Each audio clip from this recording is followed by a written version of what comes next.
la Rome antique animée, un nom se distingue comme l'un des pires empereurs de tous les temps, Caligula. Son enfance fut marquée par des tragédies, car presque toute sa famille fut assassinée. Ayant grandi dans un environnement rempli de lutte pour le pouvoir, il est devenu connu comme un empereur cruel et extravagant. Aujourd'hui, nous allons en apprendre davantage sur son histoire. Le voyage de Caligula commence le 31 août de l'an 12 après Jésus-Christ, lorsqu'il naît sous le nom de Caius Julius Caesar Germanicus. Il était le troisième enfant du couple Germanicus et Agrippine, issu d'une famille noble, liée à la célèbre dynastie julio-claudienne. Son père, Germanicus, était l'un des plus grands généraux de l'Empire romain. Dès son jeune âge, Caligula accompagnait son père dans les campagnes militaires. À seulement 2 ou 3 ans, il participait déjà aux expéditions dans le nord de la Germanie, devenant la mascotte de l'armée romaine. Habillé en uniforme militaire miniature, y compris des bottes et une armure, il a reçu des soldats le surnom de Caligula, qui signifiait petite botte. En 19 après Jésus-Christ, Germanicus fut envoyé en mission importante en Égypte, où une terrible famine menaçait la province essentielle pour l'approvisionnement en céréales de Rome.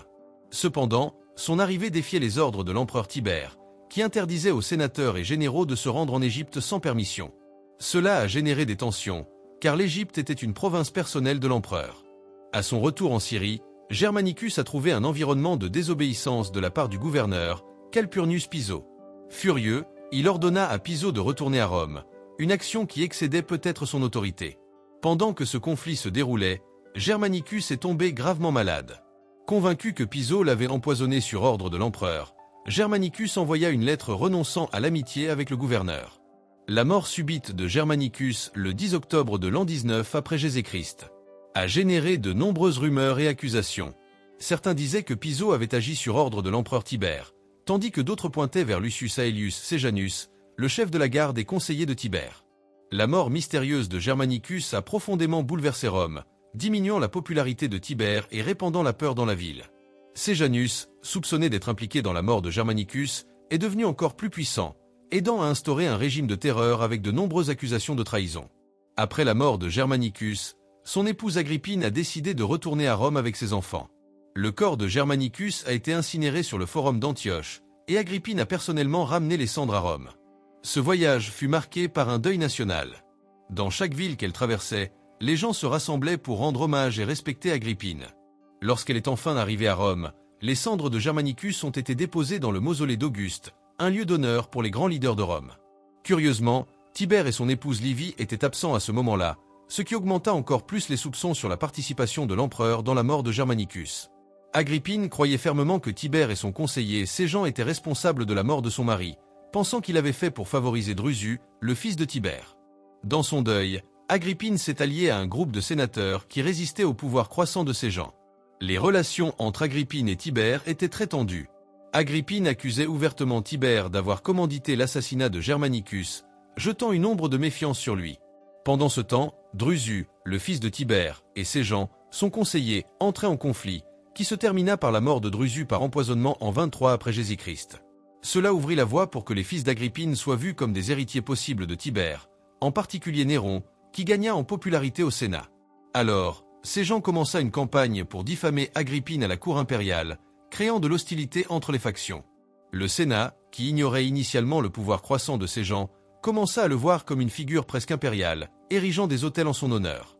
Quand Tibère se retira sur l'île de Capri en 26 après Jésus-Christ, Séjan prit le contrôle de Rome. Il commença à persécuter ses ennemis, y compris Agrippine et ses alliés, créant un climat de peur et d'incertitude dans la ville. Influencé par Séjan, Tibère dénonça Agrippine et son fils Néron au Sénat, les déclarant ennemis publics et les exilant.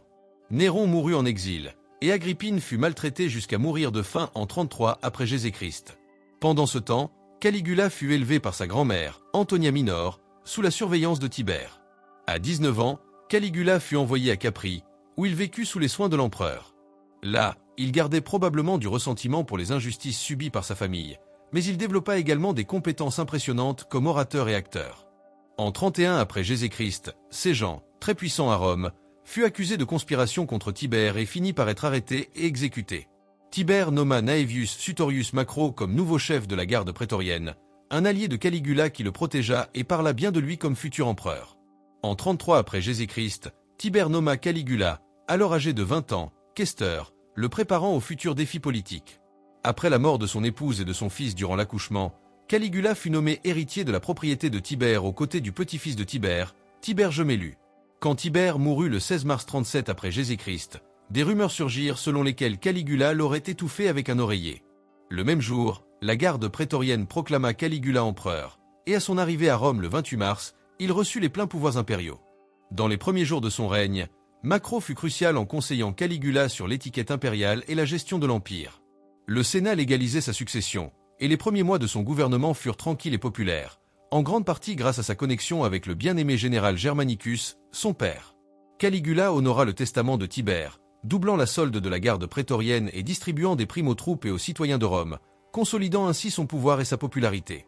En prenant le pouvoir, Caligula renforça ses liens avec la dynastie impériale, honorant sa famille en enterrant ses proches dans le mausolée d'Auguste et en accordant des titres politiques et religieux aux membres de sa famille, comme son oncle Claude, en 37 après Jésus-Christ.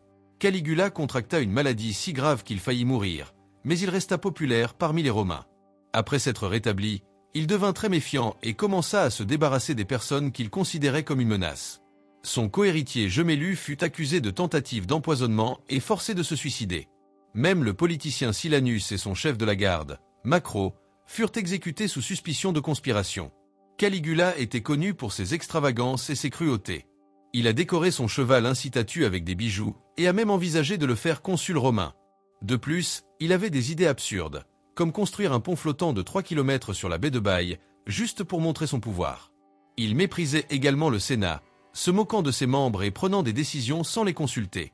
Sa célèbre phrase « qu'ils me haïssent pourvu qu'ils me craignent » montrait combien il voulait être puissant et adoré, même si cela signifiait affronter l'opposition. Les actions de Caligula affaiblirent le Sénat, créant ressentiment et méfiance. Il provoqua le Sénat en frappant des pièces de monnaie à son effigie et en se proclamant Dieu, ce qui conduisit à des conspirations visant à l'assassiner. Caligula conquit des terres comme la Mauritanie, mais ses batailles manquaient souvent de plans clairs. Il alla jusqu'à ordonner la collecte de coquillages lors d'une invasion de la Bretagne, ce qui n'avait aucun sens. Caligula aimait aussi se déguiser en héros et en dieux, comme Dionysos, Hercule, Mercure, Vénus et Apollon. Il voulait être adoré par tous, mais cela causa des problèmes avec les Juifs, qui refusèrent de le reconnaître comme un dieu. Il menaça de placer une statue de lui-même dans le temple de Jérusalem, mais avant que cela ne se produise, il mourut, et la statue ne fut jamais érigée. En 41 après Jésus-Christ, après seulement 4 ans de règne, Caligula connut un destin tragique. En janvier de cette année-là, la garde prétorienne, dirigée par Cassius Chaerea, décida de mettre fin à son règne. L'assassinat de Caligula n'était pas seulement une vengeance, mais une réponse aux insultes fréquentes de l'empereur, en particulier contre Chaerea. La tension entre Caligula et la garde prétorienne atteignit son apogée, menant à la conspiration. La tragédie ne s'arrêta pas avec Caligula. Son épouse, Caesonia, et sa fille furent également tuées pour éliminer toute trace de son influence et de sa lignée. Pour aggraver encore la mémoire de Caligula, son oncle Claude, qu'il méprisait, prit le trône. Claude fut trouvé caché derrière un rideau, craignant pour sa vie, mais la garde prétorienne l'acclama empereur. Ainsi commença le règne de Claude. Bientôt, je ferai une vidéo racontant l'histoire complète de cet empereur, alors n'oubliez pas de vous abonner à notre chaîne pour ne pas manquer les prochaines vidéos.